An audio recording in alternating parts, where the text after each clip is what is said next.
right, hello everybody for another week of beer and bullshit with myself, Corey McGee, and you're not Jason. I'm not unfortunately, Jason. No. So the sexual tension here is substantially lower than you're used to.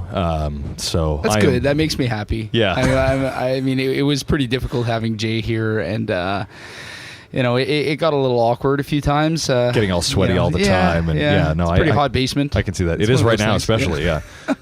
Yeah, we're going through a pretty unseasonably hot period here for September in Timmins, Ontario. I've had my snowsuit out for 3 weeks, just waiting, getting ready, but still nothing. Usually, the fall is my favorite time of year because it's just all 4.5 hours of it. Yeah, well, right, that little bit of time that we get before the 50 feet of snow that are going to drop continuously on Timmins. Right. Anyways, I am not joined by Jason Boissonneault tonight. We are joined by my friend, Mr. John Belanger. He's the local transient who has parked his ass here for tonight and is going to drink some beer and shoot some bullshit. That is true. Since Jason is no longer with us, he's not dead. He left town for the next year and change.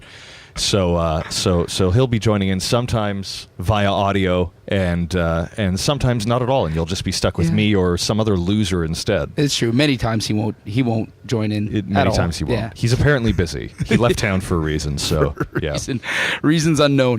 You know what? I can't. This is a little bit too weird for me for the first time, so I need some kind of like gradual integration. I say we try to get Jason in on this podcast. Let's do it. You know what? I'm sure he's available. What I don't think he has anything else going on. No, I think he just sleeps at home mostly. Yeah. Well, where's his home now? Windsor, Ontario. Windsor. Anybody who's got any kind of like hate towards Jay now can go fuck with him down there. Yeah. All right, so let's see if we can get a hold of Jason. Do we want to do the fake ring? Because I'm pretty sure we connected this before we started this podcast. Ring! I don't know. What is hello? Oh, hello? Who's that? Oh, my goodness, he's here. How you doing, Jay? Not too bad yourself. We are doing great. It was just a little bit too weird to do this podcast without you and just have John sitting across from me. Corey wanted at least to have a chub for some of this. So that's the only thing that gets me through this every week. That's right. So how you guys been? I feel like we haven't done this in a little while. Good, warm. No, you haven't, because you're lazy and shitty. Fuck and off. Inconsistent, for shit's sakes. And to be fair, I was super busy, so I had shit to do. Jay was busy with like marriage and whatever the hell else. As if it only gets busier from there, my friend. Yeah, you're not gonna stop for at least for the next 2 years. A year and a half. I'll be busy with something else. Is that innuendo? 14 months. What is that? Actually, it's 14 months. So I guess I should mention why I'm in beautiful, sunny Windsor, Ontario. do either of those adjectives actually apply? Is that on the sign as you drive in? It's beautiful and sunny as you descend down the hill into shadow. It's sunny as fuck and it's like 45 degrees. So I would give that aspect works. But no, so I'm in Windsor, Ontario. I decided to attempt to complete my MBA. So I'm just here and trying to become smarter. It's not going to catch. It's not going to work. Masturbatory arts. He's straight. That's what he's doing. Right. Yeah. It's a degree in masturbatory arts. Yes, Some of you think there's only one way to do it. So doing that, and so figured I'd call in and see how poorly this podcast is doing since I've been gone. Well, it's the first one. It's okay so far, Yeah, so far. So far so good. You know, we're starting an hour later than we usually start, but that's all right. Yeah. And it's really not John's fault. Today, I have to say I was extremely poorly organized. I came back home from an outing with my kids to find many messages from John asking, should I be picking up beer? The tone of the text sounded like, I don't really want to be imposing since I'm like the new guy here, but the fuck is going on? And they gradually got more and more curt. Yeah, and I started removing punctuation, and that's how you know it's serious, right? That's true. No more capital letters. If you didn't have time to put a period at the end of your sentence, I'm so incensed. Yeah, you're pretty upset about whipping the phone at the pillow instead of actually finishing the damn sentence. So we're going to try to keep doing what we normally do here on Beer and Bullshit, which is... Well, I don't know. What the fuck do we usually do? I don't really Is it know like what you do. rail against local politicians and then get pissed off about how people react on the internet? There's a lot Yeah. of that. That's Yeah. kind of our mainly business model. that. Yeah, mostly, yes. It's super sustainable, obviously. Yes. Oh, there has been no shortage of fucking controversy in the past little while. It has been interesting. You guys aware of are you guys up to date, up to speed on all the shit that's been going on locally? Jay, since you're in Windsor now, so your local stuff must be way more interesting than what's going on in Timmins. Well, actually, there's some pretty neat stuff going local here, but no, back home, I am following. I actually today, while cleaning, I did intake the last council meeting. I didn't get to watch, so September 20th. That must have been thrilling. I did watch that one. That Not must have much been happened. tremendous. It was great. Yeah. Well, the Timmins Taxpayers Association made a presentation. Did they? Yeah. Oh, I didn't know. Okay. Yeah, it was. It was short, Tamer. and it really wasn't like adversarial or anything like that. I think everyone's positions are very clear now, and everyone knows where they stand. And I think some people in Timmins are just waiting for next election. That's what it is, Yeah. and they're and you know what? That's kind of the way it should be. I think. Like they made their points about the Golden Manor and the OPP, the OPP costing, and that they still had the same kind of positions on those things. And to be honest, I don't necessarily think that either of those things are completely crazy. That you're like, yeah, these people make no sense. It's just they're positions that you take, right? And I'm kind of skeptical on do you know a little bit about what they're talking about for Golden Manor? No, I know that it's been a topic in the past. I don't know specifically what they're concerned about. Well, I think overages, because the relative, is that what it was? Relative cost per patient or something is it's quite the high. highest in the province. Like the operating costs are Is it the really? highest in the province Yeah, for Timmins long-term and the care one in facilities. Kenora. Like there's two. us Two in really Kenora. big ones, eh? Yeah. And And we're two of the few municipally run long-term care facilities. exactly. And what There's a they few. are proposing is that we transition to a non-for-profit model. I don't think they're suggesting that everything be sold off to like extended care, but that it be transitioned to a non-for-profit third party, like not municipally run, but run by another organization, but that is non-for-profit. Right. So would it be something like, I don't know what Social like, Services what- Board would handle that, or no, I don't think, because they don't do that kind of housing. No, it would be no. It's only long-term care, so it really is like a hospital. Right. Pseudo hospital. Yeah. Yeah. It'd be like in town. There's a Spruce Hill Lodge. Yeah. It would essentially be something like that. Is that what it is? Non-profit group. They own their stuff. They do whatever. So it would essentially be that. That's what they're requesting. Is it non-for-profit? I'm pretty sure. I could be wrong, but Okay. I'm pretty sure it's not for profit. Well, I know that they keep pointing to the Finlandia home in Sudbury as like an example that could be followed. Okay. And their argument is that there could be cost savings there. And the only thing that I would have to say is that, and I've seen the level of service that people get at the Golden Manor, and I mean, they're not being treated so ridiculously, like they're not being pampered, Right. But people are treated well there, and the care that they get is good, and I think that's the concern, right? Is that the cost will inevitably be taken off, or the books will be balanced on the backs of the residents, on the quality of the service. exactly, Yeah. and I think the one thing that I think a lot of people would make the argument that no, you could do that by having maybe staff that's paid less and that kind of thing. But I think in the nature of this type of environment, like that translates into different level of care. Yeah. Because somebody who's not paid very well and sees their position at a retirement home or a nursing home as a transient position, for lack of a better word. Very funny. Just your next step in your career, right?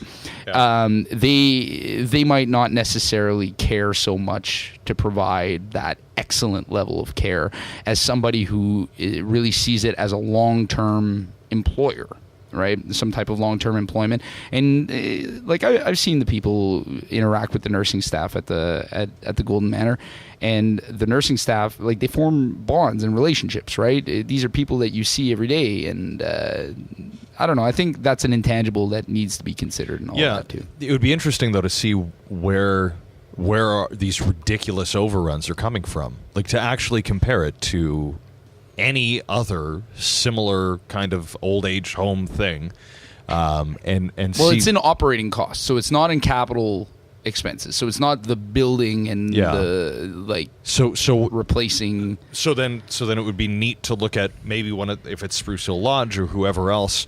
What is the cost per capita? Mm-hmm. Well, I have just one thing is I know, or supposedly, Golden Manor does have one of the highest in Ontario. Caregiver to patient ratio. Okay. Or resident ratio. So they have more nurses, more whatever personal support workers on staff there, and you usually have more trained. So they will be a registered nurse or nurse practitioner or whatever, some type of nursing instead of we're an extended care. I believe, and I could be a little wrong, but essentially you need one nurse. The rest will be the lower, like the not as PSWs qualified and PSWs, whatnot. So they'll have a front line of that instead of all nursing. Where at the Manor, I'm sure you're gonna have a hard time getting something if you don't have that nursing. Right. Because you're getting paid more. That would substantially change the cost, right? Yeah, because I'm assuming that a nurse is making significantly more than a Absolutely, PSW. Yeah. So one of the arguments is, do you, you could go to a model that would be cheaper, but are you going to go to a model that's going to provide the same level of care that this place is known for? And that's an argument to be had. Do you require that level? And that's one argument that the Taxpayer Association has made before, is it fair that since this is paid by the taxpayer, and if you apply for Timmins housing, you need nursing care or round the clock care, you might be put up into the extended care instead, and not the Manor, or put into Iroquois Falls. You don't really get to decide it. Is it fair that if you get sent to the extended care, you're not getting the same level of service that someone else gets, yet the tax dollars are still going to it, and it doesn't matter? Yeah, right. Yeah, exactly. So and it's an argument to be had, and it is an argument that there's merit to it. It's the only issue. The only thing I don't like is that these nonprofits can close. I've been on boards of nonprofits. Guess what? Money doesn't come in, doors are closed. Yeah. It doesn't matter who's receiving services. Get out. Yeah, and where those people go afterwards, right? Yeah, and we want to complain about people leaving Timmins, whatever. Guess what? If that happens, these people, I would argue the most vulnerable people, are going to be kicked to the road. Screwed. Yeah. And I guess another thing that bothers me about just the fact that that's kind of brought up as a potential tax, expense saving measure, is that I feel like there are better fights to pick. Yeah. Especially first, maybe that's more of a political argument. But I mean, also at the same time, it's not off the table. I think a lot of times those kinds of things are, because you're dealing with the elderly and that sort of thing. It's kind of faux pas. You can't discuss it. But in reality, it's like anything else. If there are overruns, you've got to have that conversation. And if it's too ridiculous, I don't know if necessarily it's a matter of shutting it down or completely selling it off, but maybe the conversation can be had about where there might be some opportunities for a little bit of cost savings. Yeah. So at least it's not so much of a burden. But then, of course, you might do an analysis like that and end up in a worse place than when you started. Yeah, and I think that's the concern, right? And it's one of those things that, once you've provided something, it's much more difficult to kind of take that level of service away. Yeah, of course. Instead of having situations where, people had a certain level of care and expect a certain level of care, now you're going to say, okay, well, you know what? No, don't worry. Your level of care is not going to be affected. And like I just think there's so much subjective involved there. Like you're dealing with elderly people who are dealing like this is people. This is not process. This is not let's just invent better technology to comfort old people. Like it's it's not it's just the elderly not the best, petting right? wand. Perfect. As seen on TV. Anyways, I don't know how we got so far down the rabbit hole. Absolutely pleasant conversation of nursing homes. But that was one of the things they had issues with. And also at that council meeting, there was some very riveting discussion about the possibility of expanding the McIntyre Arena. Did you hear this? Like making it bigger? Yeah. Okay. Councillor Joe Campbell is pushing this right now as an alternative to this new aquatic center. No, I should correct myself on that. It's not as an alternative to the aquatic center, but as an alternative to the field. No, that's wrong. Eh?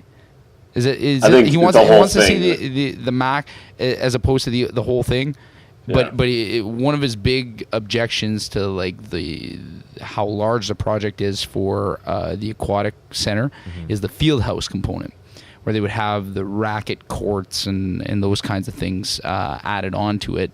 He just doesn't feel that there's groundswell for it. And but I mean, we got to remember he represents, like, his ward is Schumacher, and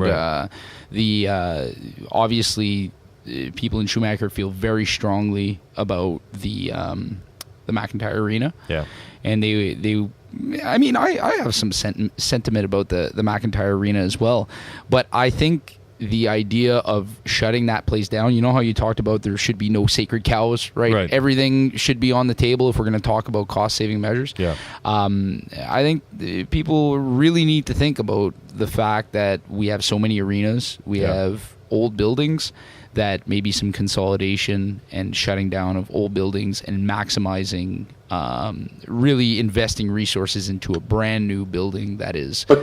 But Corey, the MAC's a historical landmark. Like, how would you get rid of that? Take a picture of it, put in a museum. Like, it's not. I feel the same way about the bleachers at the Hollinger. Yeah. Like they're rebuilding those things with wood. Like they could have taken the opportunity and the money to do something maybe more proactive, something that that's not going to rot eventually too.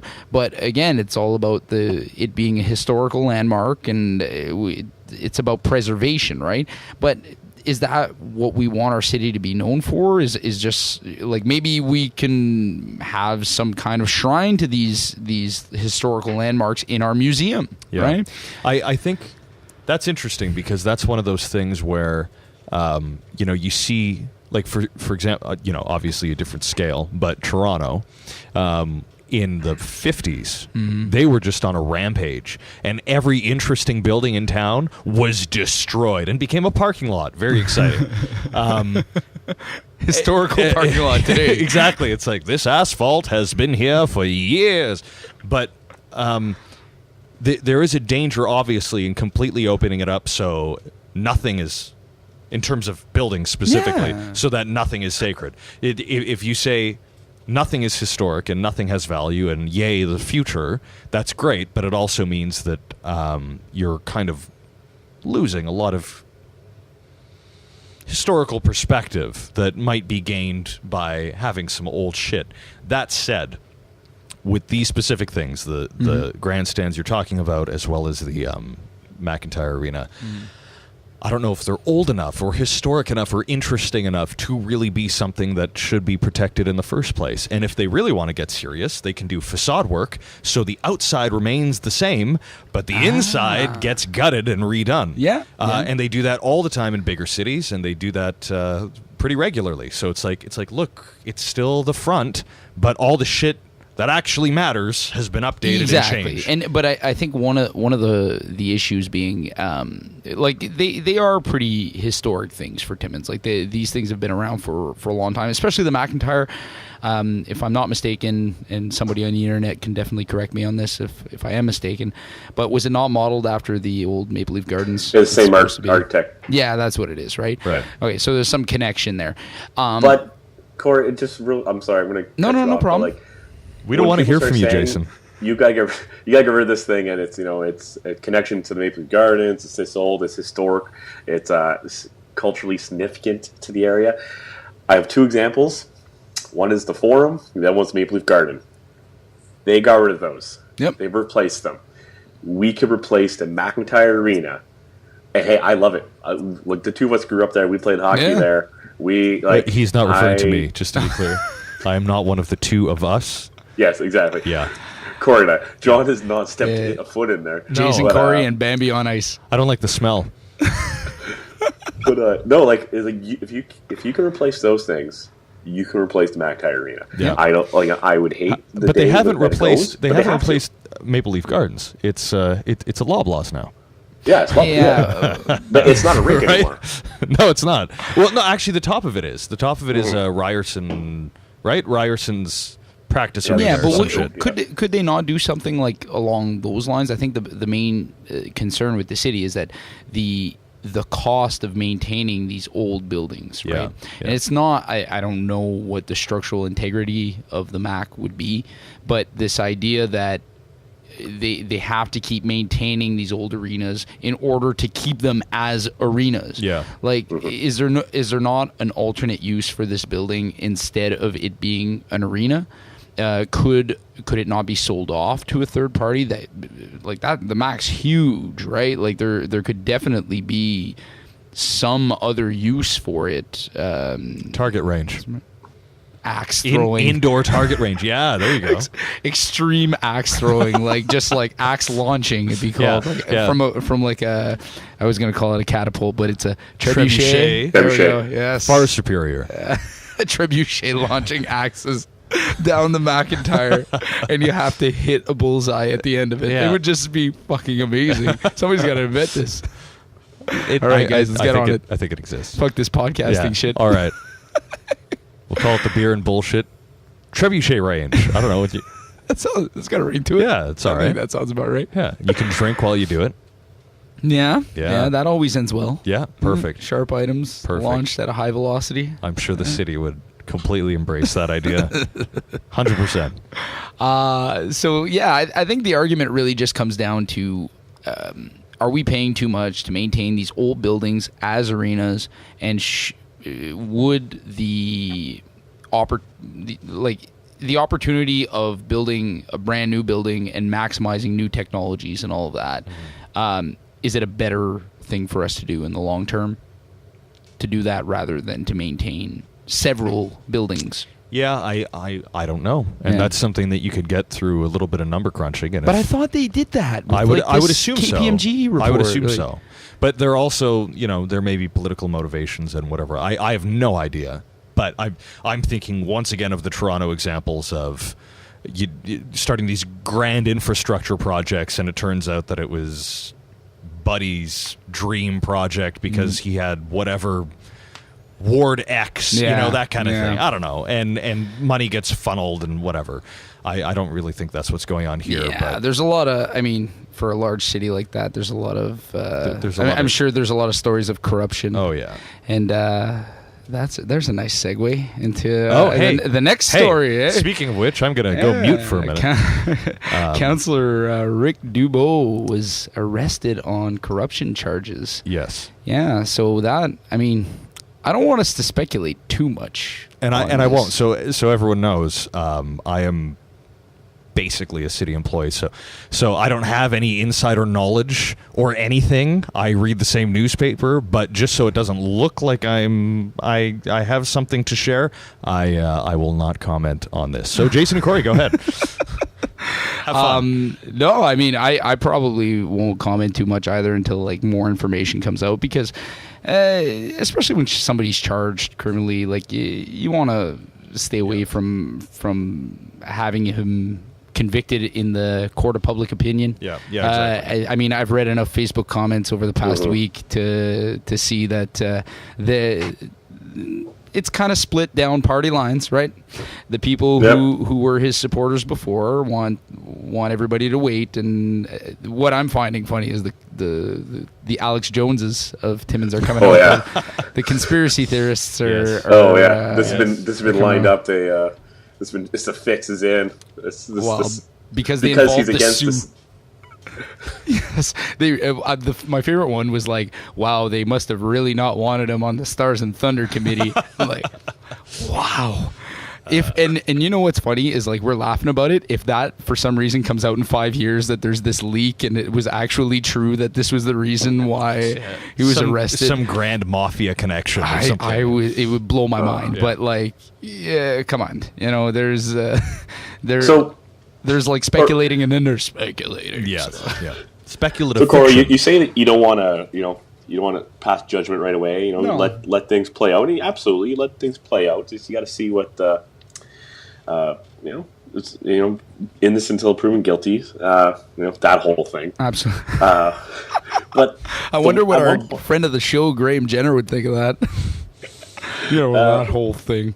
But at one point, it's a numbers game after a while. You might say, I'm not going to say he's corrupt or he is in the wrong, whatever, but there's now been multiple situations where he's been in that one can consider to be a conflict of interest, corruption, and at one point, I'm sorry, the common denominator is him. Yeah. He has now, first of all, had the issue with the Minister of Northern Development and Mines, Mr. Gravel, I think it was, where he wanted to have a meeting with him and try to get the city to let him, try to get the mayor and the CAO to get him a special meeting so he can discuss and advance personal business interest. And, that was the whole thing. And then there's this, we don't know what the issue is. It's something personal, profiting personally by giving municipal, help. So at one point, someone has to ask themselves, is this the man of the people, as this guy tries to say he is, who's the first one to say that there's something sketchy going on in this city and how the mayor or somebody else is doing something improper and they want to get to the bottom of this, and calls out city employees for calling them liars and saying that they did stuff wrong. Yet he is the one that multiple times now has been on the other end. So is it the pot calling the kettle black? Is it just... like Steve Black? Jesus. You're Steve. You know what? It's... I don't know where it is right now, and there's really not a whole lot of information out other than the fact that he was arrested, he was charged, and that's basically all that we do know, and that there was what was it? He approached a business to propose a transaction that would benefit him personally. Now he maintains his innocence. I think that's one thing that should absolutely be clear, is that he. Do you ever not maintain your innocence? No. You're saying, not maintaining this. But I do think that one of the things that I thought was interesting about it, and I was speaking to somebody this week, and they go like, wasn't it like a year ago that he was investigating like corruption at City Hall with a pro bono lawyer, and like what came out of it was him getting arrested, I guess. I don't know. Like I agree that it doesn't look well, and it really doesn't look well in his favor. But in the interest of separating, the man and his personal dealings from the ideas he brings to council, which I think we've done a pretty decent job of explaining how we're in opposition to them. Like we don't. I don't. Like I really don't agree with a lot of his positions at all. I don't think they're the way to go. I don't think that he brings a constructive tone to council, but that doesn't mean that he's guilty of corruption, right? Like, they got to prove him in the court of law for that kind of stuff. So he'll have his day in court, and I'm sure he'll I'm sure it'll make headlines. I'm sure it will. Right? So that's it. I don't know what else is going on locally. I don't know. Is it only politics that we talk about on the show? Because there's like just about so many events. That I really hope not. Because by the way, everyone, that is not my forte, and I know very little about it. So I'll just tell us about your forte, John. I actually don't have one. That's the thing. Nothing is my forte. Well, there was a big event that went on in Timmins here, and I didn't get a chance to attend. Our band played a show last night, so I missed out on the True North Fights that was going on last night. Which? The True North Fights. They held it at the McIntyre Curling Club. Right. Using the McIntyre. Oh, that's interesting. Yeah. I was out for a beer last night. Beer. And I saw a few guys fist fighting at their table, but apparently they were performers, so it was okay. I don't understand. They were part of this thing, which I only now am realizing is what you're... But they were fighting at their table? Yeah. Where? At a local establishment. Okay, but that's still not okay. Like, yeah, were they at, like, were you watching them at the event? No. Like, they were at my table having a beer. They were ramming into us as fight started. So they were competitors. Yeah, were about to. But then they shook hands and everything was okay because just putting on a show, but not actually because chairs were slammed and there was damage done and so it was good. It was good entertainment. The local establishment didn't appreciate it. Probably not. Probably not. But apparently it was a huge success. It was very well organized. There was a whole bunch of people there. I remember seeing this announced a little while back, and it kept showing up on my Facebook feed. And I think this is cool that they're doing this. I've known for the past few years that they've had a couple of martial arts clubs here in town. And now the fact that they're actually hosting fights here and they had a successful turnout, like, you kind of think that there would be an audience for that stuff. People used to love watching fist fights at midget games. Yeah. So or after Amigos. Yeah. So that was the best. Come outside and get ready for the show. But now they're actually watching competition, right? Like people who train for this stuff, and I guess there's maybe less opportunity for bystanders to get struck. Yeah. A la John Belanger. Multiple times. You just got to a tendency. People just want to hit. Face people want to hit. People say that all the time. At the bank. It has happened. We've seen it. He says at the bank. Oh man. So no, I hope to make it out to their next event that they're having. I don't think it's been announced or anything like that, but it seems like a really cool thing. More cool stuff going on in Timmins. And other than that, what's going on locally? I feel like we need good news stuff. We can't just be talking about how like local politicians suck. That's the only thing.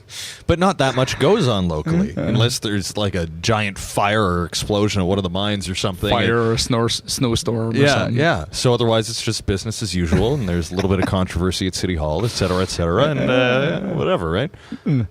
Well, I did come across an article on Facebook this week that made me laugh, and I think it was out of the North Bay Today or something like that. Like, they have Timmins Today and they have North Bay Today, and it was about sitting MPP calling Northern Ontario no man's land, criticizing the Patrick Brown for coming up to Northern Ontario, and the only reason you go up there is because it's no man's land, and that's the only reason you've been up there so often. It was a Liberal MPP from, was it? I forget where it was. I haven't read any of this, but that sounds fun. Oh, it's hilarious. Yeah. Like I read that and I just said, okay, well, one, when I read the headline was like, how out of context is this? Like, no man's land. Like, okay, what, was it just said in passing or like completely taken out of context? And then I saw it, and no, it was actually like completely in context. Like, I think you may have no man's land. There's nobody there. But you may have just misheard it. I think he was probably saying snowman's land. That's been a point of confusion in the past, I think. Yeah, a lot of snowmen around here. Yeah, that's right. Referring to cocaine, of course. Yes. No, there's a lot of people were upset about that, and especially with the approval that the Wynne government's getting up here in the north. Are they getting approval? No, I mean like Okay. horrible approval. I was like, from where? Sorry, I should say the level of approval. That like through social media, I feel like that's all I'm seeing is the Ontario proud and all this, and I'm so like skeptical of anything that says Ontario proud and like taxpayers for Ontario. These days, like names mean shit. You know, like you. But wait, this is in support of the Liberals. No. Have you? So you don't come across this stuff, eh? This right wing. Basically, stuff my Facebook feed is entirely Star Trek fan pages. So that's it. I really know what's going on in Star Trek, but everything else, it's a little fuzzy. It's old John's erotic fan fiction. It is. No, we've got some closed groups. There's a lot of groups, and I don't know if there's I think they kind of come across as a little bit of the a la Real Timmins type thing, where it's just like, yes, we are Ontario proud taxpayers who think that Kathleen Wynne should go. Like, first of all, way too long of a fucking name for your thing. That's more of a description. And it's all that's for the next line. Yeah. That's the best. But names mean something these days. Like because people read that, and I don't know, whatever article that might be completely legitimate or have like make a legitimate point, but right underneath it's like, you know, this one keeps popping up, like a full fridge, and it says welfare in Ontario, and then it shows an empty fridge, and just it says like a minimum wage in Ontario, or like not minimum wage, but like middle class, right? And I'm like, that sounds super come accurate. on, how like statistical, right? You might have caught them right before they went and did like $400 worth of groceries. You know, the appeal to emotion thing is just the standard horse shit, right? Yeah. And unfortunately, with the age of the internet, everyone has a platform and everyone can appeal to emotion. Yeah. And people are good at it, even if that emotion is completely misinformed and dumb. Yeah. But hey, whatever. It's a platform, so people use it. And you know, I see, despite only being subscribed to Star Trek fan pages, I still manage to see other shit peppered in that's just so bad. Like, I know nothing about politics. I don't even know if I'm pronouncing the word correctly, but it's politique. Politique. But even then, I'll read stuff sometimes and it's just like, this is so far off base. This is completely not accurate at all. Either someone's perception of oh god, I see so many things about how everything's a damned conspiracy, and, you know, the anti-vax horseshit and all that. Yeah. But then also just the hard conservative people that think, you know, the States has it right, and even then they're way too pinko horse shit for me. You know, everyone should be able to carry like a massive artillery on them all the time, and just all of this kind of horse shit where it's just like, why are you thinking this? What I find is difficult about it is that you can't trust anybody. You can't put your finger on the pulse of anything anymore, because you could be looking at something and think you've got it figured out, and then you figure out like, okay, you check it with another source and it's saying it's completely different. Yeah. And I remember the night that we were watching the election here, and we were switching from like one coverage page to the other, and like they were all showing the same stuff, but completely different spins on it, right? So it was just like, everyone's living in a different world here. Everyone's living in some people, like, the fucking earth is burning, and some people are jumping for joy, right? Like, it's and that's the thing, on the internet everything carries equal weight. Everything, right? So excuse me.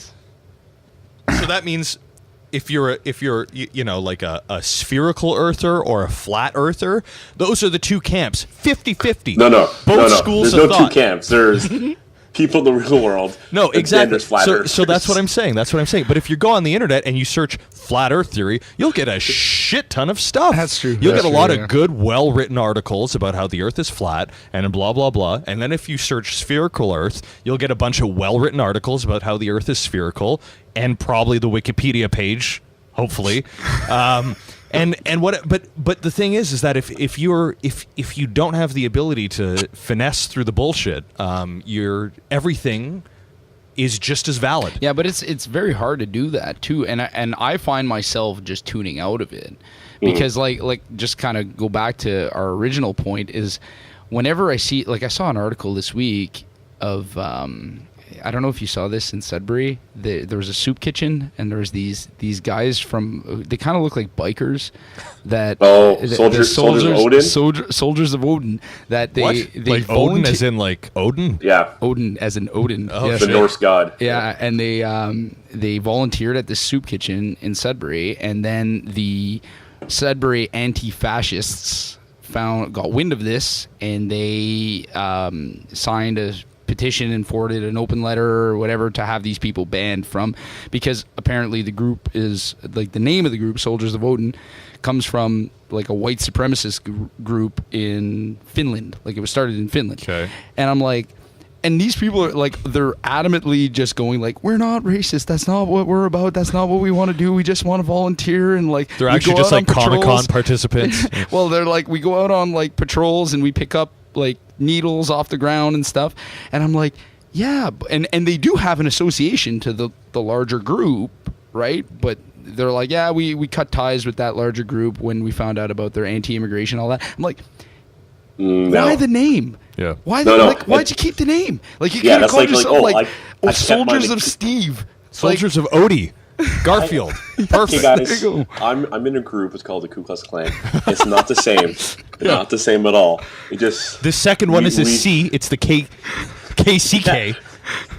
We're not the same. It's just so it's horseshit. It's complete horseshit. And like they patrol, but their mandate is to patrol to stop like bad immigrants from doing stuff. It's horseshit. Right. And just because in Sudbury there's no very relatively low, there's no immigrants, so instead they're picking up needles. They're picking up needles and they're volunteering at soup kitchens. They're trying to make it look like they're good people. They're not. They're horseshit. And they are complete racists. The net result might be good, but does it mean that like they hold positions that everybody would agree with, or like the general public? But I mean, that doesn't not pose a good question though. Like somebody who associates to that doesn't appear to participate in anything explicitly racist, like individuals within that small group in Sudbury.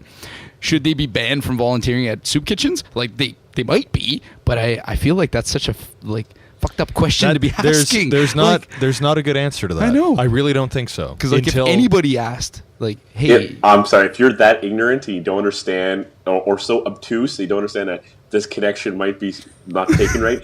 No, you should not be volunteering to anything, and you should not be out in public. I agree. I don't always agree and push euthanasia, but. Oh, Jay, advocate of sterilization. Yeah. On himself, first and foremost. First and foremost. Yeah. That's an important one. That was I came across that and I was like, yeah, names are important. You can't just slap a sticker on something and be like, oh, we thought we were with these guys, but we found out they were pretty bad dudes. We're just gonna keep the name, and we're not gonna expect anybody to think we're that things are gonna go wrong. Yeah, and you have to wonder where those ideas, because I truly feel like almost everyone, even the most objectively evil sacks of shit on the planet, I think everyone genuinely wants to do good and be a good person. And their perception of how they get there is different. That's the problem. But I think like you have to wonder what is drawing these people and what is encouraging them to kind of pursue this kind of shit. Have they been what they think is slighted by bad politics or actual people who they disagree with or whatever, so then they associate with this group, but all they really want to do is serve soup? I don't know. I don't know. I honestly don't get it. I don't get it, but I want to, but I don't. Yeah, it's a hard thing to understand because, like, you're right in saying that. I'd also like to believe that most people are not. Well, I mean, most people aren't evil people. Yeah. There are some psychopaths, right? Yeah.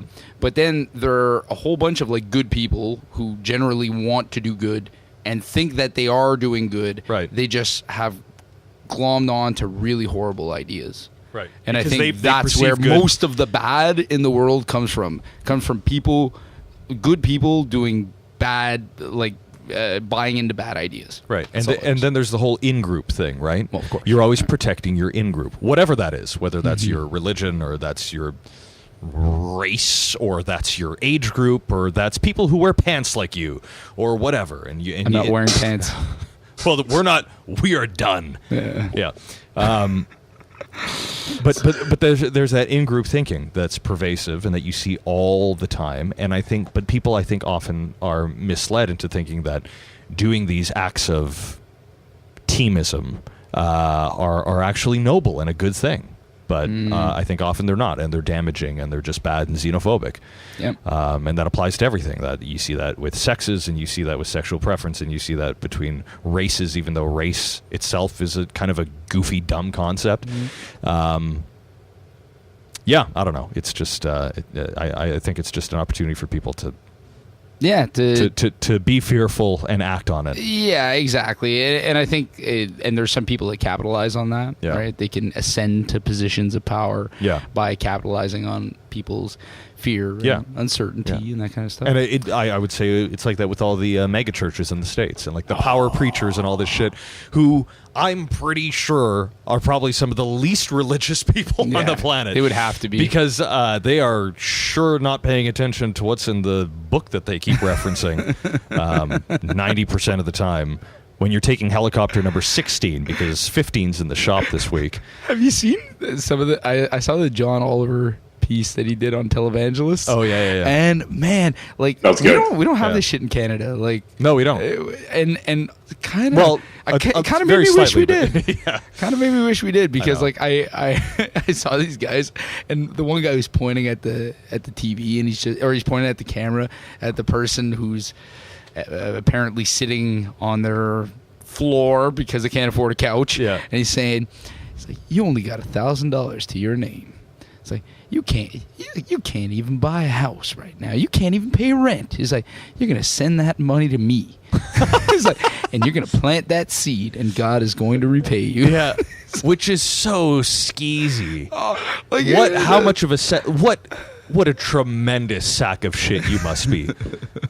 You're a dumpster of shit at that point. It's so horrible. You are literally preying on the weak, the uneducated, the poverty-stricken, et cetera, et cetera, et cetera. It's terrible. Terrible people. See, you know how we talked about like bad people and bad ideas? Yeah. That's So those are probably probably bad people. Bad people, yeah.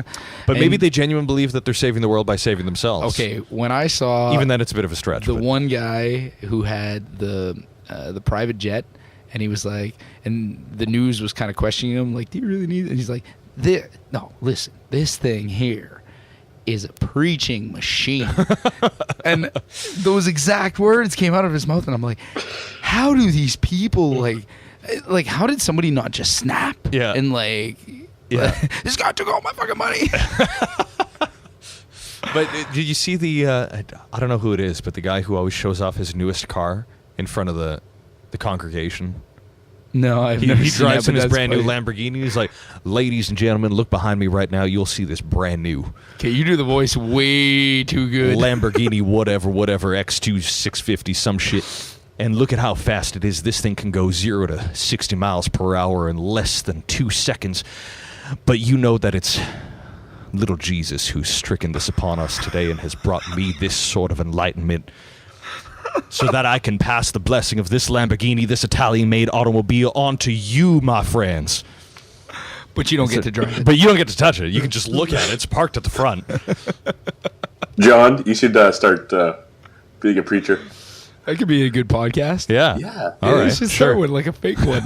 It'd be great. Like I'd tune into that shit. Take user calls. See what Yeah. happens. Yeah. Oh, that'd be fantastic. That would be another podcast added onto the roster of The podcasts. I saw Yeah. that the Rusted Robot guys. The B&B Empire. Did you? But have you seen what they started? I have not seen. Okay, I don't we're gonna see make you an anything. admin of all of this. Only Star too, Trek. since you're now a new member of the Beard All Bullshit right. family. Cool. Thanks. I'm so excited. Thanks, Dad. Yeah, the Rusted Robot guys started a, I guess, Facebook group for anybody who's into podcasting or has a podcast or anything like that. And I don't know. I feel like there's way more people than I thought there were doing podcasts. Yeah. And many of them have way more than we do. It's a thing. It's a thing that people do. Entirely losers. It's only losers that do this. Other than us, obviously. Present company excluded. Totally exceptional. We're different than everyone else. No. This well, it's fun. I feel like a lot of people don't realize that all that bullshit that you sit around just talking with your friends, like if you just like put some microphones in front of your face, it's actually it finds an audience at some point. Yeah. Right? A note to everyone though, you can't really monetize it. No. It's tough. It's very, very difficult to monetize. You have to be extremely popular, and I would assume that the only real way to monetize it, and I mean, I'm saying this as somebody who fully believes that the internet kind of democratizes all of that. So if your show sucks, it doesn't matter if you're any good. Yeah. Like if you're popular, like your show sucks still, right? Nobody's going to tune in. But I think people who've had success in podcasting are people who have been popular in other areas first. Right. So yeah, guys who have that network already, and they can draw in those kinds of guests and have that kind of audience going in. Yeah, exactly. Like you hear like an Adam Carolla has a podcast, right? It's sure podcasting is still kind of an underground thing, but I would argue that it's not like, people discovered Adam Carolla's podcast. Is that Adam Carolla brought people to podcasting who had never listened to a podcast before. Yeah. So it's kind of a tough game, but it's still fun. Oh, whatever. I don't know. I'm happy being Timmins famous. It's all relevant. 12 people. Yeah, exactly. Yeah. The like couple people that tune into our live ones. I know. Oh man, those are a little depressing. Yeah, let's be honest. Those are fun. It's more like a hangout, right? Yeah. Like you get people who just say, who like message you like, no, you're pronouncing this guy's name wrong. Yeah, that's actually me every time. That's Yeah, you were on the last live one that we did. Oh yeah, he was the racist Mexican guy. Oh yeah, that's true. Juan. Right. Juan who went off on a what is it, anti-Semitic rant. Yeah. Oh yeah. Jesus, we had to block that guy pretty quick. He's got out of hand. Yeah. So that said, yes. You know what? I was gonna ask. Maybe we should do the beer, right? Oh, Jay, yeah. What are you drinking tonight, Jay? You want to give us your commercial description of what you're drinking? Tonight, I'm drinking Michelob Ultra. Ooh, look at that! Brewed by Anheuser-Busch. Is that the big can? Yeah, it's the big can. Oh, so you're trying to avoid the freshman 15? Exactly. Diet beer. It's a light lager, 4.2% alcohol. Some notes about this is that brewed using the finest barley malt, select grains, all imported hops, and pure cultured yeast strain. The special choice of grains combined with the extended matching process produces a smooth, refreshing beer with few carbohydrates. It is rated 2.7% on Beer Advocate. Out of 100. Out of 100. Out of 100. Very good. 2.7. Very good. So that's like, that's what, an eighth of a star out of 5 stars? There's been 613 people who reviewed it. 63 of them have liked it. I would give it a 2.7 as well. 2.7. I feel like when you were given that description and you said like a smooth, refreshing, and then it would just say like in brackets, arguably. But yeah, so that's what I'm. What are you guys having? This is actually, Jason, this is from your house. Oh, really? It was actually brewed in your bathtub, apparently. Yeah. No, this is it's from Full Beard. It's their what do they call it? Aussie AAA. Yeah. So it's their Australian ale. As in it uses Australian hops. I'm not really totally clear on that. I believe it's just a kind of a deviation of a standard American pale. Nothing particularly exciting. It's pretty crisp and clean. This growler specifically, I think, is about a week and a half overdue. Old. It's very good. So it's got a little bit of a thing going Kick. on. I think it's fine. Yeah. No, Aged the well. opposite of a kick. The opposite of a kick. What? It aged well. Yes. But Yeah. people say the Aussie AAA is fine. Yes. It's fine. The September 10th acceptable. week. Yes. No, I like it. Yeah. It's I mean, I think I am definitely biased towards the full beard guys because this is kind of like a local thing, and I mean, We're gonna have a new one this soon. is kind of a, They're gonna have some true. competition. That's Let's change true. the growler policy. Hey, What's that, sir? they'll have to change their growler policy. Why is that? Because the current growler policy is that you buy it instead of every other brewery that I've been to ever on the planet, where you go in and you get stuff, and then if you bring the growler back, you get your deposit back. No, they don't do that. So you buy it every time. No, they will do it, and Well, yeah, but I've had this explained to me. Okay, because it was explained to me as they don't want people roaming people's backyards and collecting empty growlers, Yeah. and returning them. Okay, well that Is that a problem that's not anywhere how, on the planet? I don't know. And if so, you're getting your growlers back. Who gives a fuck? but that's not how it was explained to me. Mm-hmm. They will give you your growler back, the money for your growler back if Okay. you bring your receipt. Which I don't. Yeah, that's the only thing. I've only ever paid. They have an iPad, so I pay on the Yeah, thing, but- and I don't want the receipt. But they will give you a receipt. So if you care to bring it back, you bring your receipt. I've got like 6 empties here. I'm definitely not in need of 6 empty ones. I just always No, forget and that's to the bring thing. them. Yeah. So but what ends up happening is I think for like certain events they might donate a certain amount Okay. of like growlers to whatever event, Yeah. and the returns, I think they don't want to be paying for Oh, I see. to get ones back that they've already incurred the cost for. But surely they could just mark the damn thing or something Yeah, like that. that I would don't be- know. that would- There must be some simply because some it's so way. unorthodox. And the thing is, they introduced that like 4 months after opening or something. Yeah. So everyone had 50 growlers in their basement, and all of a sudden they're like, "Oh, we don't take that shit anymore." Uh-oh. And it's like, okay.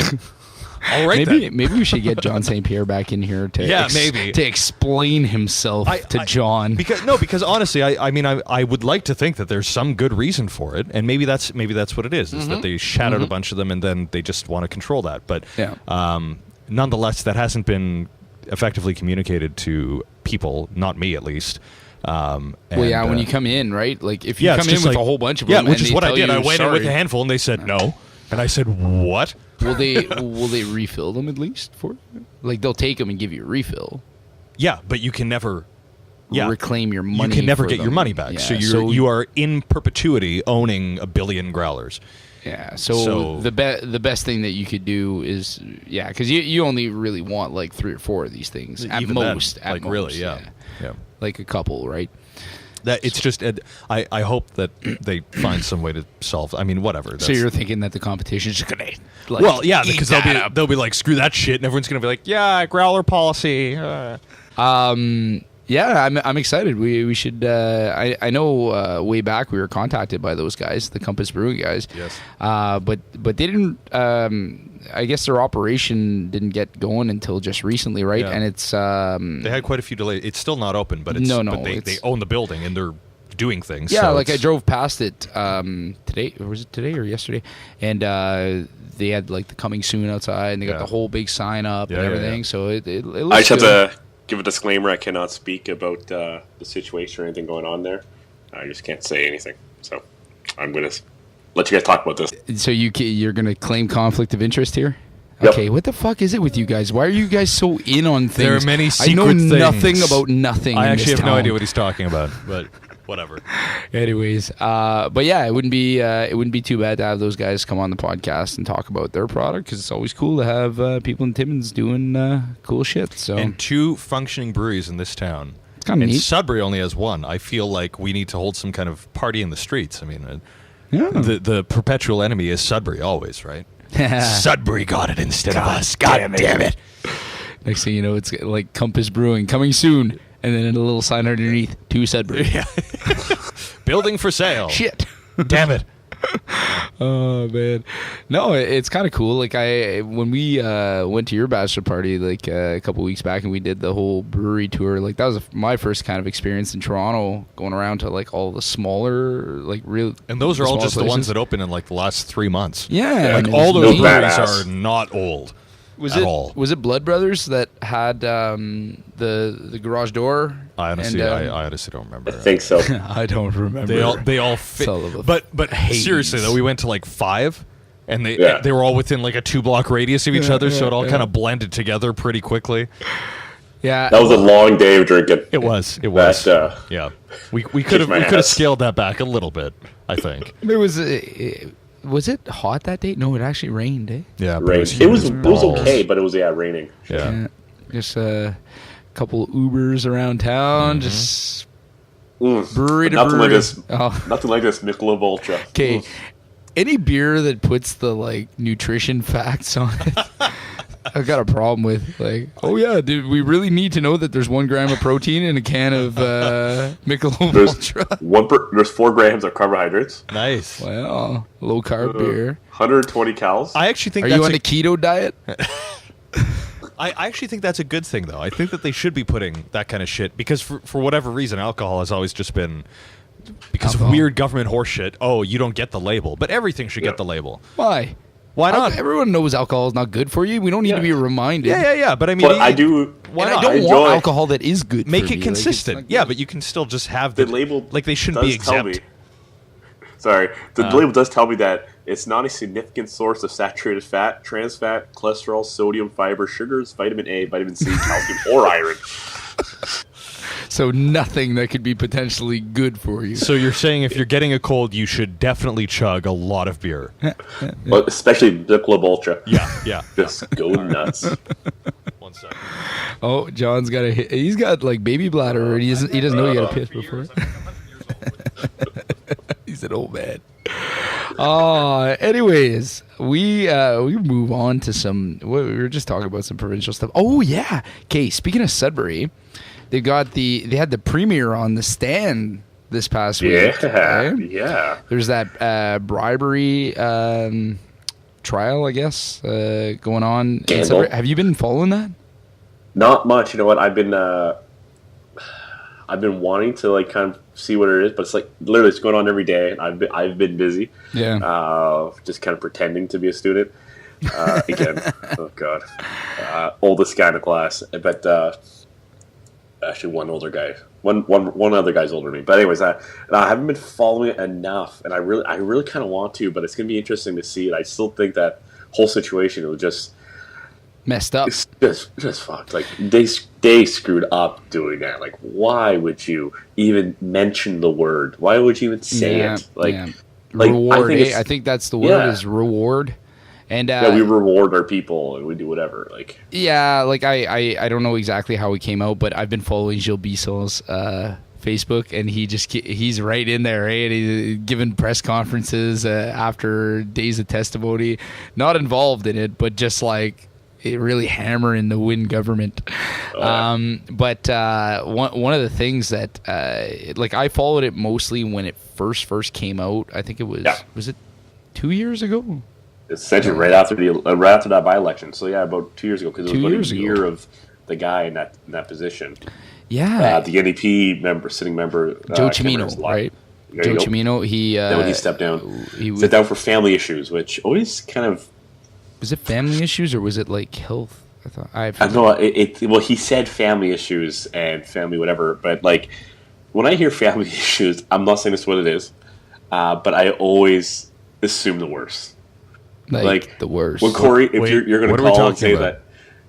What is this? Don't worry about it. You can wait. All right. But it's like, so Corey, if you come up to me and say, sorry, I can't be part of this anymore because I have, there's been family issues. I'm assuming you did something to the wife or behind the wife's back or whatever.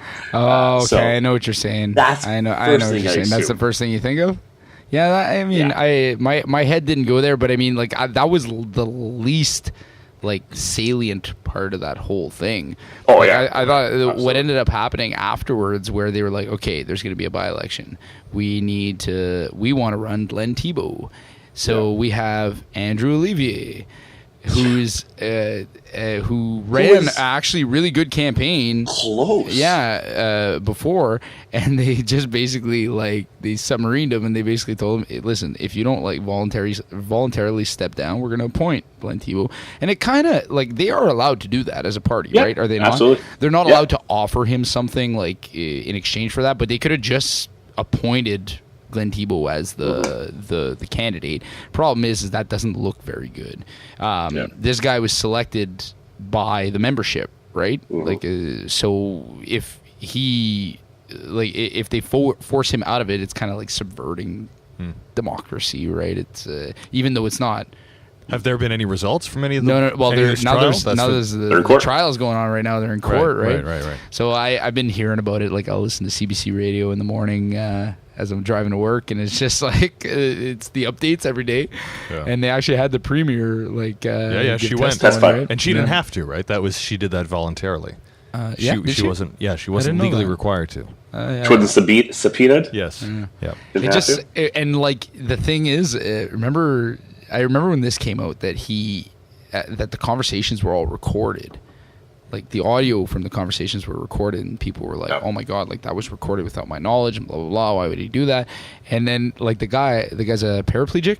I think it is. Yeah. Oh yeah. And so he says I record my conversations so that I can listen to them later and take notes and stuff, because I don't I can't do that in the middle of a call, right? So there was no nefarious motive to recording the conversations. It's a known thing too that he does this. This is a known thing. Yeah. It's known. Well, it might not have been known to the premier, but it was known to the people around him, right? It's not. It's something he's been doing for a long time, so he could probably show records of it from before. Right. So politically, this just looks horrible on them. They couldn't have picked a worse situation to be in, and they're already just dying in the polls from what I understand, right? So I don't know what our next provincial election is going to look like. But the thing is, that's the thing. So you have, so Wynne is not doing well, to put it lightly, and there's been a lot of questions about that entire government's functionality, right? But in the Conservative camp, you have Patrick Brown, who's pretty universally disliked and kind of thought of as a goof. Maybe not as much as Tim Hudak was. Maybe not, but he's still not. He has nothing to say about anything. He's not interesting, and he comes off as kind of a dick. Yeah, but he's probably going to win just because the Liberals are in such a terrible position. Well, they're the default party. Yeah. So but see, that's the kind of leader that you want in a situation. Well, I mean, I'm not saying that the electorate wants, but that the Conservative Party wants at this time, a guy who just stays the hell out of the way and doesn't make waves. But doesn't he keep saying shit that keeps getting him in trouble because he keeps talking shit about unions and all that? I feel like I've read these headlines. What Conservative I know. Not leader has not said, has not in some way or another declared war on the unions. And so sometimes you got to wonder, is it the unions that don't want a Conservative government elected that go out looking for that fight? Because that's an ideological thing, right? The unions versus the Conservatives, that's just that'll never go away, right? So it's to me, but they're progressive conservatives. That's right. Come on now. I don't know. That seems a little don't do those two terms progressive means it is literally an oxymoron. Yes. And conservative means holding on to the past, retain, right? To retain yes. and to move. But they're doing it in such a new, fun way. So that's the thing. Right. New fun conservatism. And then the NDP provincially, whatever. I don't know. Well, there's not a whole lot going on. Jill keeps winning. Jill does, but everyone else doesn't. She's polling high as being a light leader. But she's not polling when it comes to who are you going to vote for aspect. Yeah, and you're referring to Andrea Horvath. Andrea Horvath, right? Because she actually polled very well as being a more liked leader or potential leader in the last election too. Yeah. But it did not translate to votes, and that's the issue they've had. They don't. Because I don't think they have a proper centralized message. Everyone wants to do this strategic vote. They go, "Wow, I love the NDP, but when it comes down to the vote, I'm not going to waste it."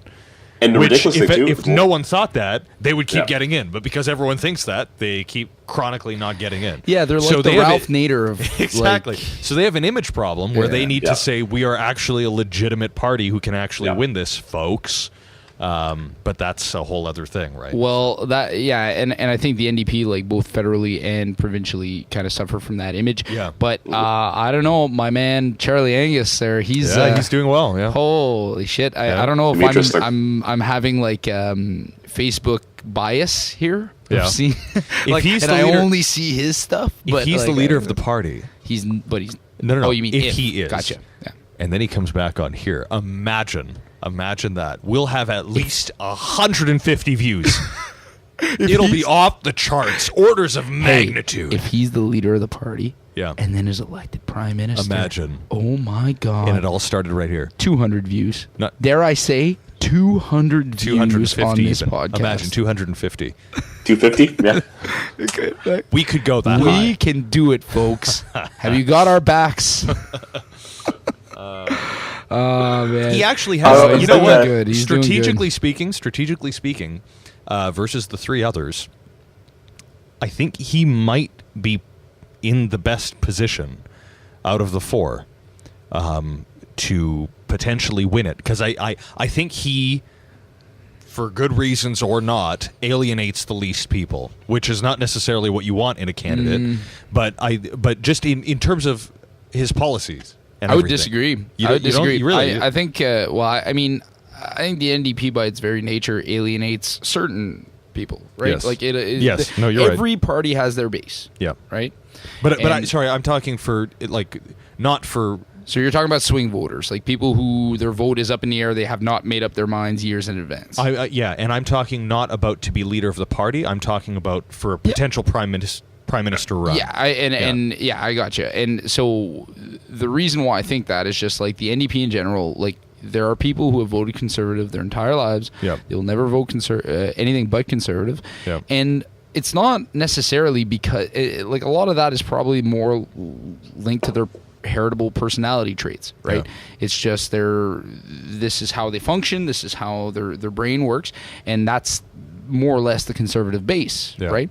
Yeah. And then there's the NDP base that has their wiring. Yeah. And the thing that all three parties, and I mean the Liberals, I don't know where they stand. I don't know how they kind of figure their shit the out. chronic but, wafflers. Yeah.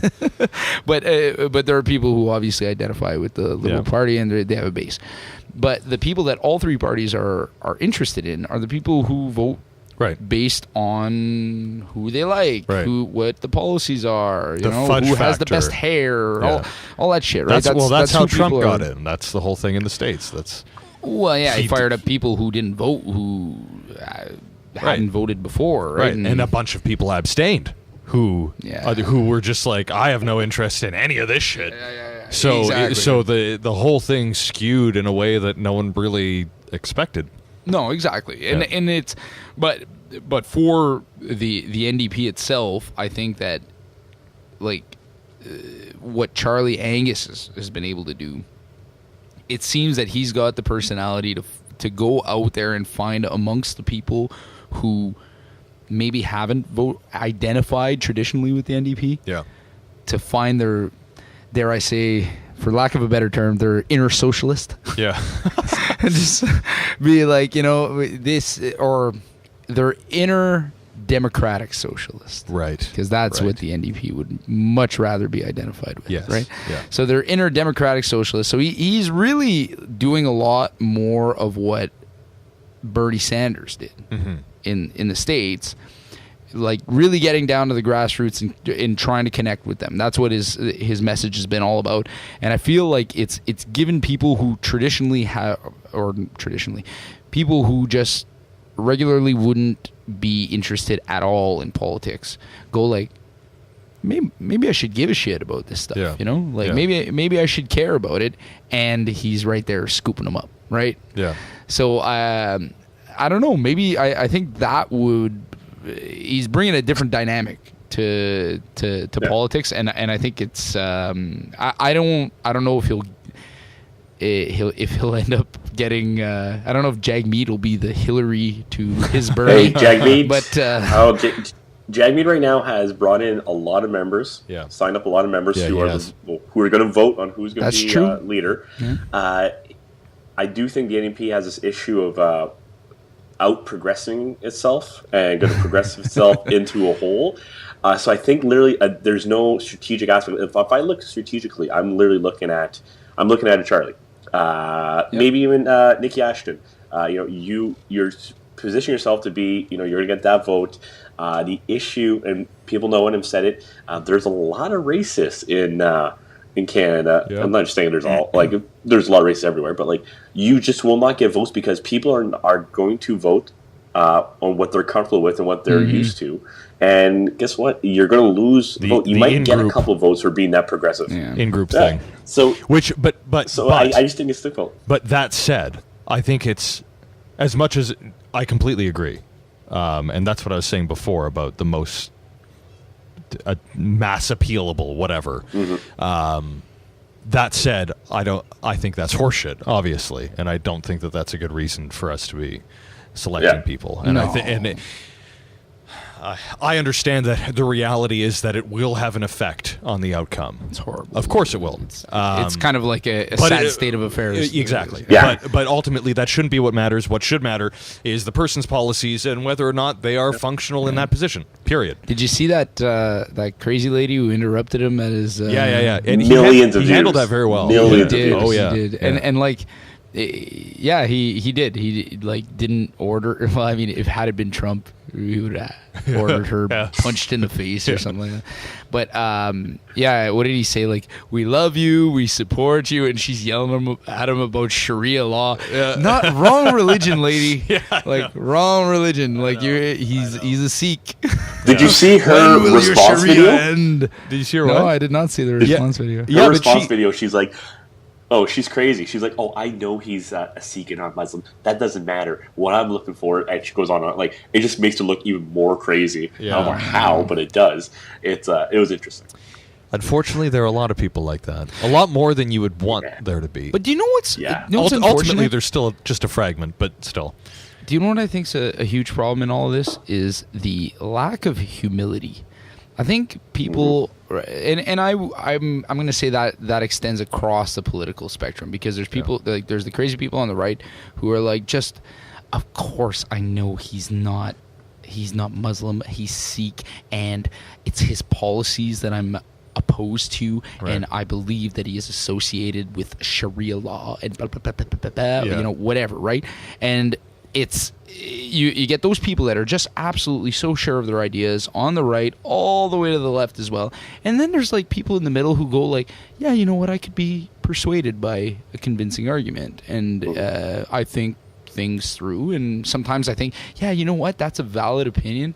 I just don't share it. Yeah. I that's not the society I want to see built. But I understand how you could logically come to the conclusion that you feel that would be a good way to build a society, organize society, right? So it's just, you got to get away from people who are just 100% sure, do this and everyone's gonna make out well, because that's not how it works. Yeah. It's real life is more complex. Very, very complex. Yeah. Nuance is a word that people could use to learn. Yes.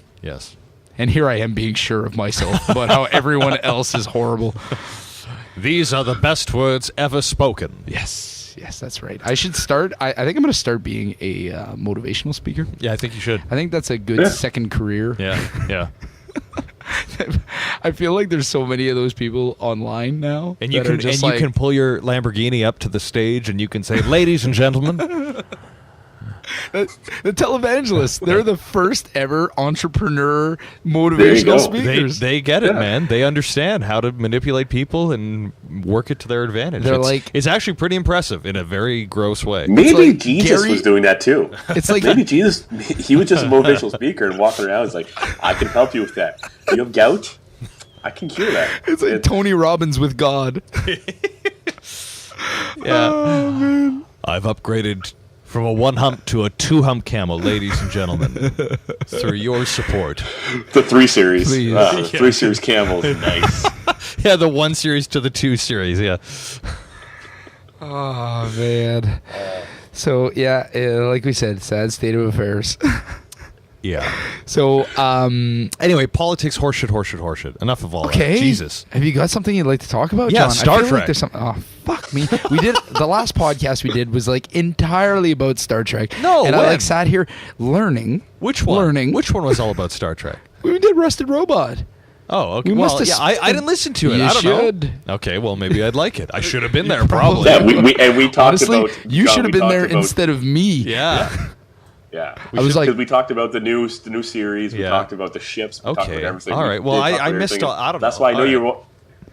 Well, then maybe you should listen. You want to be one of the hosts on this? You think you want? You should maybe do your research. I should. You want me to listen to this show?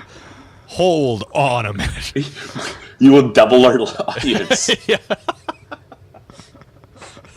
Corey's the other 100%. so we will have lost Jason's video feed. Oh, well, have we? Yeah, I think it's all right. No, we still got you on audio, Jay. You're still Audio, joining whatever. us. Are you beach balling? Is that what's going on? That's what it is. We're All beach right. balling, but Okay. that's all right. Have you officially run out of storage I can space? start doing stuff to myself. Probably. Yeah, it's all right. We're going to do one of these guys right here, and we're back in business. But wait, check your storage. That might be what's going on. It's there. fine. Is it though? Yeah, I probably have run out of storage, but it's okay. We are. Yeah, wait. It looks like we have run out of storage. Nice. Perfect. Oh wait, no, we still got 20 gigs available. Huh. So, anyways, that said, it probably just like times out after a while. Yeah. For the screen. Anyways, So Jay, professional. you're still with us. So He's as not long as dead you, yet. You can be with us in voice only. We still see you on a big screen over there. Yeah. Oh, Jay. There you go. Okay, so anyway, Star Trek. Yes. What about Star Trek? Very quickly. It starts tonight, which is right now. It's playing right. People are watching it at this very moment. I'm not. You're not. I'm not, obviously, which Oh, is cable. kind of upsetting. No, and so that's the whole thing with this. And I was talking to Jay about this the other night, and he was super apathetic, which I am really personally offended by. He doesn't care. Which, excuse me. I'm apathetic about everything, though. Yeah, I know, always but holy apathetic shit. about shit. This is serious business.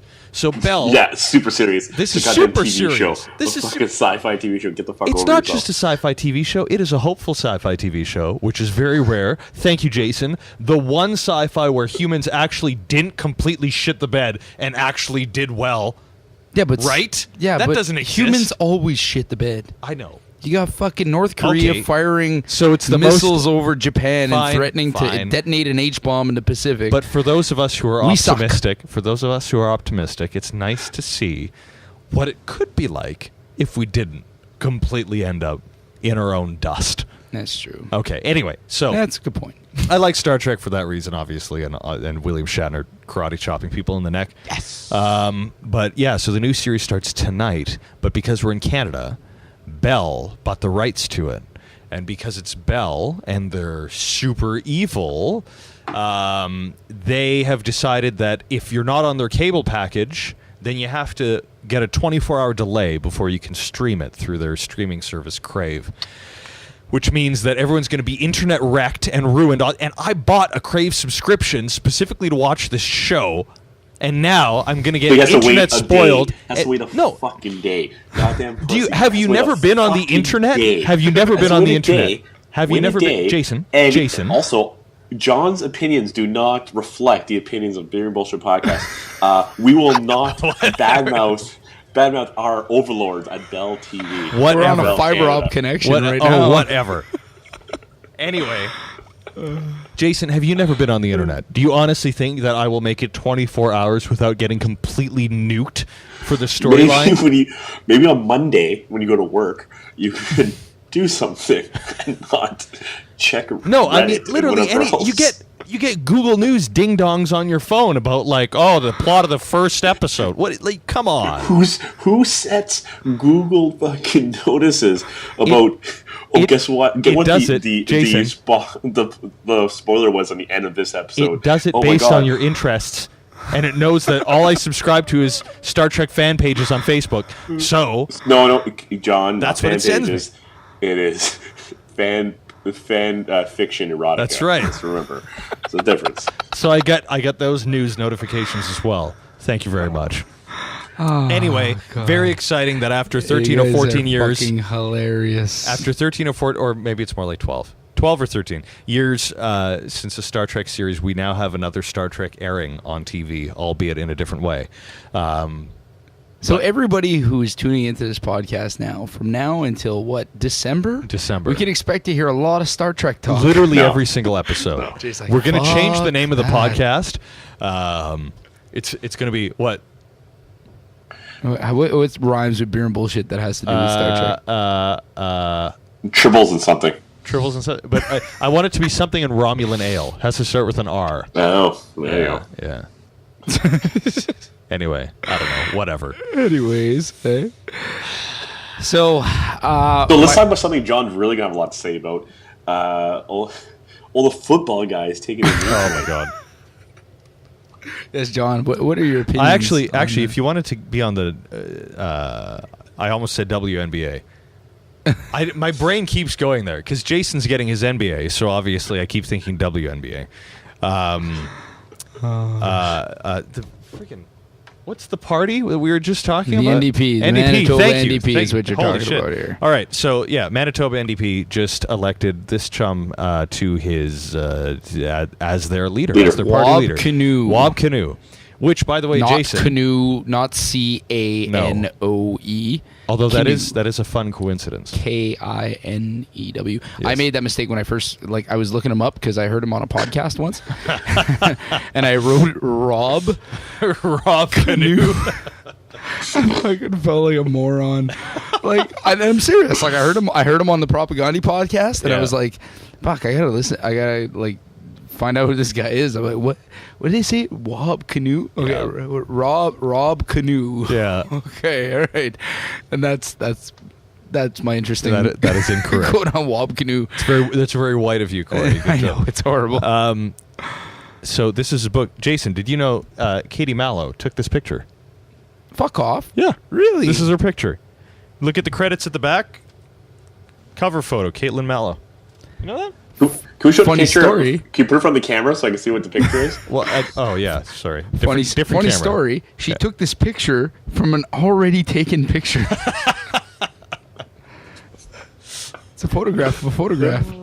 But it looks so real. Yeah, it's a cool picture. As if she took that. I don't know. It's cool. I need to ask Timmons her Connection right there. What the deal is with that. But anyway. Whose book is that? It's Jen's book. Okay, I haven't read it. Question. What do you do with a book? You're supposed to open it and read what's inside. I'm not entirely sure how you do that, though. There are glyphs on the page that apparently the brain can interpret and form sentences out of. But I haven't seen evidence of this. I don't understand how it works.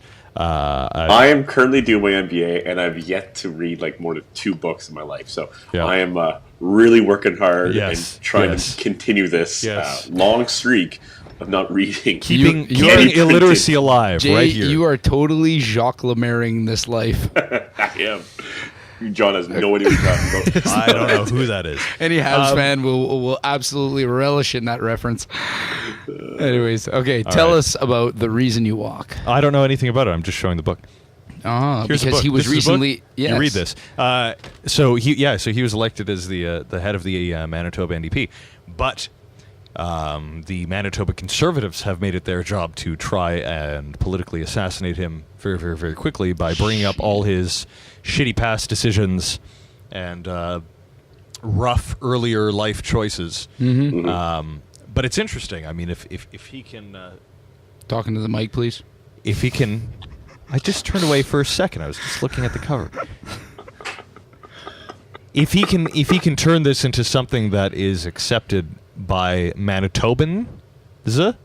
Manitobanites. That feels too long. I want to say Manitobans. Manitobians. Tobians. Sure. Manitobans. Manitites. Manatees. Manatees. So if the manatees accept this as decent business, then he can potentially run the province, and that's cool, and that's a big step. Because Absolutely. I believe he would be the first Indigenous leader of a non-territory. Is that correct? I think so. Yeah, you're probably correct. Am I missing something? I don't know. Yeah, I don't know. Okay. I've heard interviews with him. I'm pretty sure he said that his father went to a residential school. Yes, he did. Yeah, Yep. and was abused in a residential school as well. Yeah, par for the course. And apparently, like to me that they want to talk about stuff that happened in his past. I think there was like domestic abuse stuff. Was that what you were referring to when you mentioned it there? Yeah. So to me, that's like a prime example of intergenerational trauma. Yeah. Right. Like this is the stuff that we all should be learning about and understanding a little bit more if we're going to actually have reconciliation. Right. Trudeau's wet dream. Yeah. That he doesn't actually ever want to talk about. He was at the UN talking about it, right? That's true. Yeah. He was wearing Chewbacca socks. Oh, yeah? Yeah. Yeah, that's weird. Yeah, there's too much. I guess if you're the prime minister now, you have to have this kind of like social media fun factor. Yeah. Like people who don't give a shit about anything else you got to say have to like be like, yeah, he's the prime minister. He was talking about some shit and he had fucking Chewbacca socks on. Anyways, that to me is less a reflection of the politics or the politicians. It's more of a reflection of the public. And I don't know. Not to sound too apathetic about it, but like it's a marketing exercise. Yeah, and it's unfortunate. But what were we talking about? Reconciliation, right? Yes. That's what he was talking about. That is his favorite buzzword, Trudeau. Yeah. As far as I have seen, despite liking the word, there's not a hell of a lot that's been happening. I mean, they did split the government department into two pieces, as was recommended by the Truth and Reconciliation Beard does this to me when I gotta say too many words. Truth and Reconciliation Commission. Yeah, TRC. Yes. Many years ago, 20 years ago, something like that. So he's doing that now. So that's good. That's something. But will it actually translate to any actual action? We shall see. I feel like they probably went down the list of things and they just went like, can we do this? Fuck, we can't fucking do that. This is an easy one. All right, we've made progress, folks. And they sell the shit out of that. You know? We've split this in half. Still in the same building. But I think there's a lot of like, I don't know. I would be lying to you if I said I had an opinion on how this whole thing could happen and everyone could be happy at the end of it. I'm gonna not plead ignorance, because I feel like trying to learn more, trying to understand a little bit more and see things from different perspectives, because I think especially growing up like in Timmins, the perspective you always see is just you get exposed to a lot of racism on that front. And it's racism that's like kind of couched in like, well, it has nothing to do with, the person's race. It's their behavior. It's their behavior. And it's like, and you don't really realize that it's racism until you learn a little bit more about like, okay, how does somebody get to a point in their life when they're really like, what are the factors that are leading you? Yeah, exactly. Down exactly to this point. But I kind of wonder, like, sure, it's whatever you want to call it, racism, but it's not like I don't necessarily fault a person for having that, because they've never been taught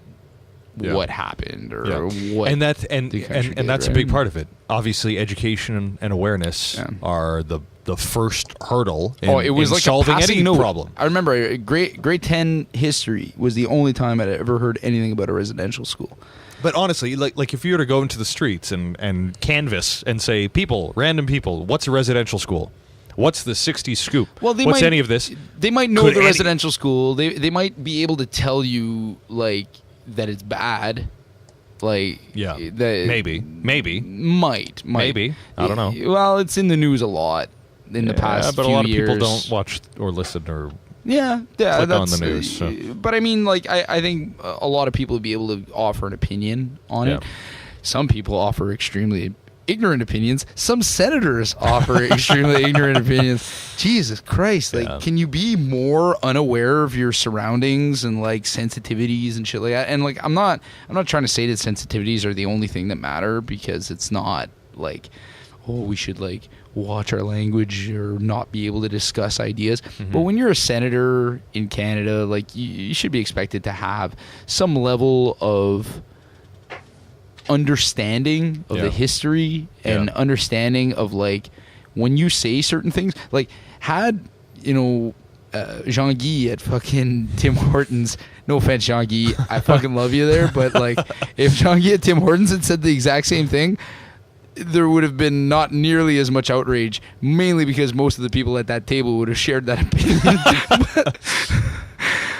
But you know what's funny?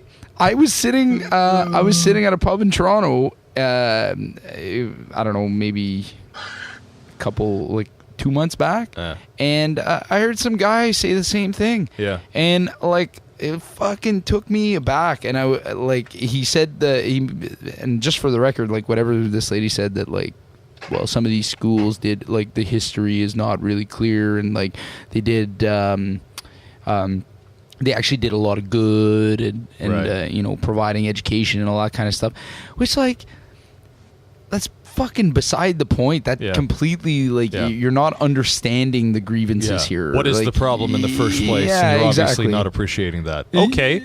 Yeah. So they did okay in geography. Great. Yeah. But did that actually support any of what they were doing in the first place, and pulling these kids away from their families and everything else, and completely breaking all of the culture that they were bringing with them? No, that's not. And then in the worst schools, even worse than that. And would you just like let the government forcibly take your kids away? So like, no. Any like these Ontario Proud pages, and like they're always talking about liberty, and the government can't take take our freedom away, and like this is what the government forcibly did to these families, right? Yeah. So to be fair, my parents probably would have been okay with me being taken away, but you being taken away. You've been chronically unwanted for a long time. Situation. Your brother, on the other hand, not to make light of the situation, but I mean, every once in a while we gotta throw in like some fucking. That's just him. I'm not defending his horseshit. That's him. But I heard somebody in a pub say that, and I was like, I just kind of like fucking shook my head, and I went, oh my god, like there's actually people here that like are so, and the guy started his whole thing saying like, well, I should say that I don't really understand the history of like residential schools and stuff, but like I'm completely uneducated. I'm completely not positioned to have an opinion on this. But like, they went to school, didn't they? Like, they were schools, right? Like, we save up our entire lives to send our kids to school.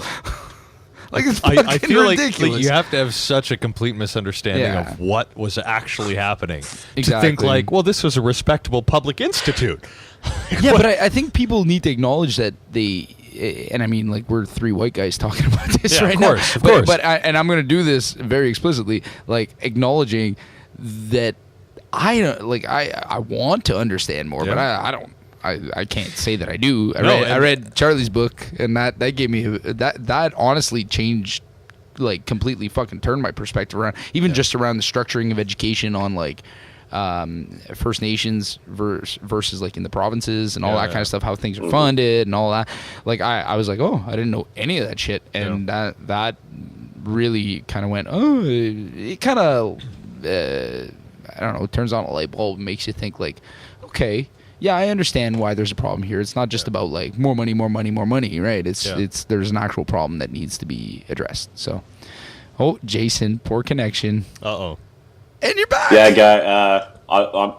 You guys are just cutting out now. It's been pretty bad for the last little bit, so I will drop out here, guys. It's not really. I can hardly hear you guys, so. Okay. I'll always the first to leave. Okay, wait, what? What are you going to say? No, I was going to say, before you leave, can you give us a quote? Because we're going to have to wrap this up very soon. Okay, give us a quote, Jason. I'll give you a quote before I go. All right. It's from the amazing Frank Zappa. You can't be a real country unless you have a beer and an airline. It helps if you have some kind of football team or some nuclear weapons, but at the very least, you need a beer. That's awesome. Fucking Frank Zappa. You were obviously prepared for this. That's good. Good. All right, good. Jason. Thanks a lot for joining us. We will. I look forward to many more of these FaceTime sessions. Take care. Oh, I don't. All right, boys. All right. Talk to you guys later. Go to class. Goodbye. Later. Bye. So that was Jason joining us. All right. Good. And yeah, that was fun. That was good. So yeah, basically, that's what you can expect for the Beer and Bullshit podcast in the next little bit. We won't always have Jason on, but we're going to be Only when we're continuing on. extremely unlucky will he show up and lacking material. and lacking content. Yeah. Yeah. Once he'll be. Well, I mean, he was always content generator. Yeah. I'm the talent. Right. He's it's just the way it is, right? Right. Jay's the fluffer. He's the fluffer. Yeah. So that said, John, should we wrap this thing up? We've been going for about an hour and 40 minutes. We got started a little bit later, and I am fucking exhausted. His eyes are all It's glassy and late shit. night. Yeah. You All want right. to tell anybody about something you got going on, possibly tomorrow? What's Yeah, you got Timmins Film Society tomorrow. Do you yeah, not? but more important than that, Star Trek. I can actually watch You Star can Trek watch Star Trek tomorrow tomorrow night. I thought, really? You're not going to... you're No, not yes, doing of course. So we have Timmins Film Society tomorrow night, but you're not going to have this on the internet by then. Well, you're not going to you have can this talk- posted. Yeah, I can try. Well, but good I luck to probably you. won't. Anyway, so Monday, September 25th, we have our first screening of the season, which will be followed by a documentary on October 16th called Rumble, the Indians Who Rock the World. And it's talking about indigenous people, not people from India. I don't really understand the choice of the title, but whatever. So that is what it is. And then tomorrow night is... Beatrice at dinner. Beatrice at dinner, yes. Yeah. Which is supposed to be very good. It's about a Mexican immigrant who goes to dinner with some very wealthy people in California or somewhere in the southern U.S. and basically has a massive ideas and culture clash with them. I saw the trailer, and John Lithgow's in it, right? Yeah, Selma he is. Hayek Yeah. plays Beatrice. Yes. Right? Yep. And it's very much a Trumpian. Yes. It's got that dynamic, right? Yeah. And it looks very, very interesting. So if you're listening to this on Tuesday, Which... you definitely missed out, or you very much enjoyed the film. So that said, John, you'll be definitely updating us on anything with Timmins Film Society's. I will. doing? And Yeah. also Star Trek. And Star Trek Yes, stuff. Okay, always. Please. You're going to Always. ask me, I feel like this is going to become a regular thing where every week you're going to ask me, did you see Star Trek last night? And I'll be like, no. And I will expect you to get a subscription and be on it. That's the requirement going forward, I think. Yeah, I don't know. Cable's too fucking expensive. No, not these cable. days. Get shite Crave. That's what I did. Yeah, but Crave, you need Bell to get it. No. I thought you did. No. That was Before? It was decided by the CRTC that wasn't legal. Yeah, it would be completely. So illegal to it's do that. been available as its own thing for a long time, for years. Okay. Yeah. Well, I'm gonna have to look into that. Yeah. But in the meantime, you guys can keep listening to our podcast. You can. Subscribe if you haven't subscribed yet. And keep checking back. We're gonna keep trucking along and hopefully bring you some good content. So everybody enjoy and enjoy the week. Have a good night. Monday, Tuesday, Wednesday, Thursday, Friday.